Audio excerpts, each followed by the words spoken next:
കേരളത്തിൽ നിന്നെത്തിയ ആദ്യ മലയാളി ഹജ്ജ് സംഘത്തിന് ഹൃദ്യമായ സ്വീകരണമാണ് മലയാളി സംഘടനകൾ നൽകിയത്. ജിദ്ദ വിമാനത്താവളത്തിലും അസിസിയയിൽ ഹാജിമാർ താമസിക്കുന്ന സ്ഥലത്തും ഹാജിമാരെ മലയാളി സംഘാടകർ സ്വീകരിച്ചു. സംഘാടകർ നൽകിയ ലഘുഭക്ഷണം ഹാജിമാർക്ക് വലിയ അനുഗ്രഹമായി. ദീർഘനേരത്തെ വിമാനയാത്രയും വിമാനത്താവളത്തിലെ നടപടിക്രമങ്ങൾക്കും ശേഷം ജിദ്ദ ഹജ്ജ് ടെർമിനലിൽ നിന്നും പുറത്തിറങ്ങിയ ഹാജിമാർക്ക് വലിയൊരു ആശ്വാസമായിരുന്നു മലയാളി സന്നദ്ധ പ്രവർത്തകരുടെ സ്നേഹവായ്പ്.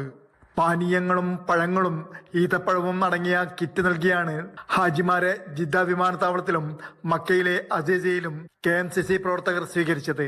അഹമ്മദ് പാളിയാട്ട്, അബൂബക്കർ അരിമ്ര, VP മുസ്തഫ തുടങ്ങിയ KMCC പ്രവർത്തകർ വിമാനത്താവളത്തിൽ ഹാജിമാരെ സ്വീകരിക്കുവാൻ നേതൃത്വം നൽകി.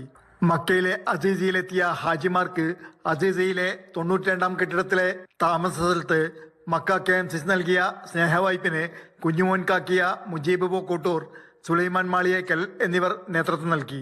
മുസല്ല, ചായ, പലഹാരങ്ങൾ, കാരക്ക തുടങ്ങിയവ നൽകിയാണ് സ്വീകരിച്ചത്. സമസ്ത ഇസ്ലാമിക് സെന്റർ വിഖായ സന്നദ്ധ സേവക സംഘവും ഹാജിമാരെ സ്വീകരിക്കുവാനുണ്ടായിരുന്നു.